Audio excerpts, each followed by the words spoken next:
દક્ષિણ ગુજરાતમાં ઘટ્યું વરસાદનું જોર, બચાવ અને રાહત કામગીરી પૂરજોશમાં. ડાંગના અસરગ્રસ્ત વિસ્તારોમાં તાત્કાલિક રાહત સામગ્રી પહોંચાડવાના આદેશ. તો નવસારીમાં ફસાયેલ નાગરિકોનું હેલિકોપ્ટર દ્વારા રેસ્ક્યુ ઓપરેશન. ઉમરગામમાં નાયબ મુખ્યમંત્રીએ અસરગ્રસ્તોની લીધી મુલાકાત.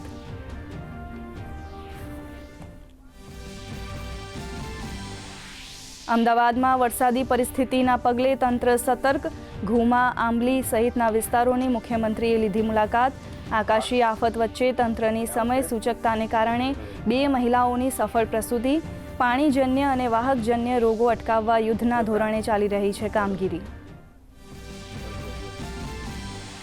મોરબી, સુરેન્દ્રનગર, અમદાવાદ, આણંદ, ખેડામાં આજે રેડ એલર્ટ. જામનગર, ભાવનગર, બોટાદ, કચ્છ, મહેસાણા સહિતના જિલ્લાઓમાં ભારે વરસાદની શક્યતા. રાજ્યમાં એનડીઆરએફની 17 તો એસડીઆરએફની 31 ટીમો તૈનાત. નવસારી, ખેડા અને અમદાવાદમાં આર્મીની 2 ટીમો કાર્યરત.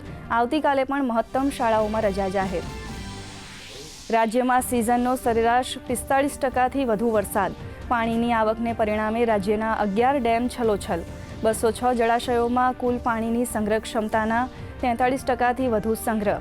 સરદાર સરોવર ડેમમાં 68%થી વધુ પાણીનો સંગ્રહ.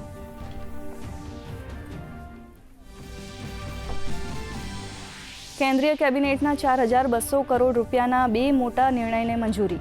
રેલ નેટવર્ક, રસાયણ ક્ષેત્રને મળશે પ્રોત્સાહન. કર્ણાટક અને આંધ્રપ્રદેશ વચ્ચેની મુસાફરી બનશે વધુ સુગમ. બલ્લારી, ગુંટકલ વચ્ચે 3જી, 4થી રેલવે લાઇનને મંજૂરી.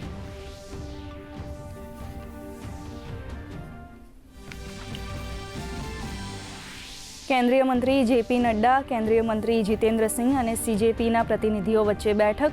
સીજેપીએ સરકાર સમક્ષ મૂકી 3 પ્રમુખ શરતો. સરકારની પ્રસ્તાવ પર ચર્ચા.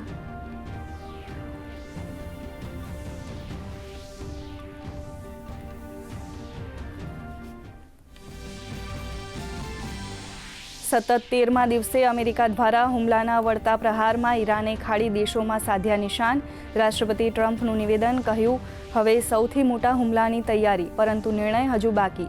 ઈરાનનો સ્પષ્ટ સંદેશ, ચૂકવવા પડશે માઠા પરિણામો.